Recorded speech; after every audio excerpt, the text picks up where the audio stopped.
Commencer par une petite prescription culturelle. Docteur Gaspard, c'est à vous. Bonsoir, cher patient. Asseyez-vous. Et une fois de plus, ne me dites rien.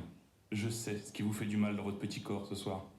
Ce qui vous fait du mal dans votre petit corps, c'est qu'en rentrant chez vous, vous avez croisé non pas une ni deux, mais bien 3 voitures de la marque Tesla. Cher patient, ce qui vous déprime, ce qui vous ramollit l'espoir et vous assombrit le cœur, c'est qu'une Tesla présente un double avantage qui vous fout la gerbe.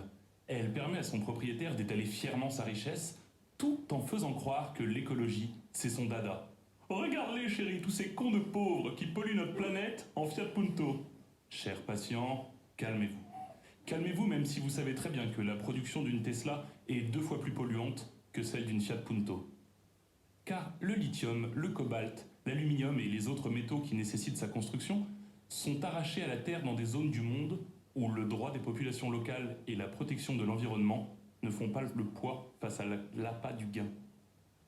Au Congo-Kinshasa, les ONG dénoncent le travail des enfants dans les mines de cobalt. Au Chili, aux portes du désert d'Atacama, on pompe presque 200 millions de litres d'eau par jour pour faire fonctionner les mines de lithium.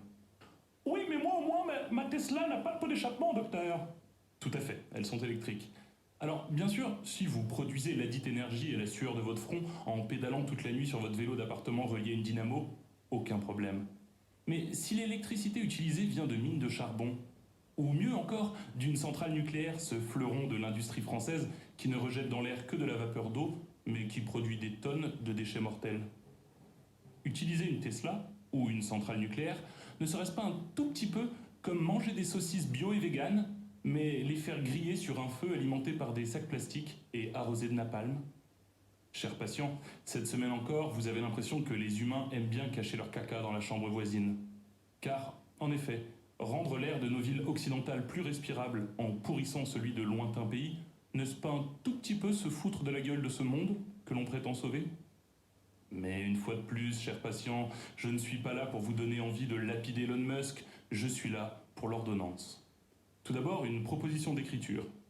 Il y a quelques années, le milliardaire égocentrique nommé Pluto s'est amusé à balancer une voiture de luxe, rouge et décapotable, dans l'espace. Au volant de votre vaisseau spatial, votre collègue et vous-même, 2 extraterrestres lambda et bienveillants, allez découvrir cette voiture flottant dans l'espace. Rédigez leur dialogue. Qu'imagine-t-il de l'utilisation de cet objet? Et quelles conclusions en tire-t-il sur les habitants de la planète bleue? Posologie, 20 minutes d'écriture, travail de la description et de la moquerie intergalactique. Ensuite, un conseil de lecture. Une bande dessinée fraîchement débarquée dans les bacs.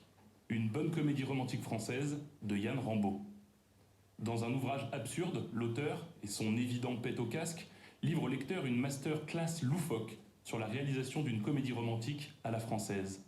Conseils dramaturgiques, recettes de gâteaux au yaourt, Dark Vador et Pascal Obispo. Tout y est. Une bande dessinée aussi débile que pleine de sagesse, car comme le dit l'auteur lui-même, si le cinéma est un train dans la nuit, la BD est une Twingo à Grenoble.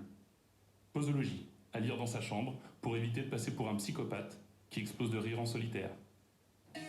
Chers patients, nous allons maintenant nous quitter en musique avec les Italiens de Broken Speakers pour leur morceau Sempre Uguale, bande originale de la série Subura. Il ne me reste qu'à vous remercier de m'avoir écouté, c'était le docteur Gaspard Flamand. Et surtout, n'oubliez jamais, un homme sans culture, c'est comme un zèbre sans rayures.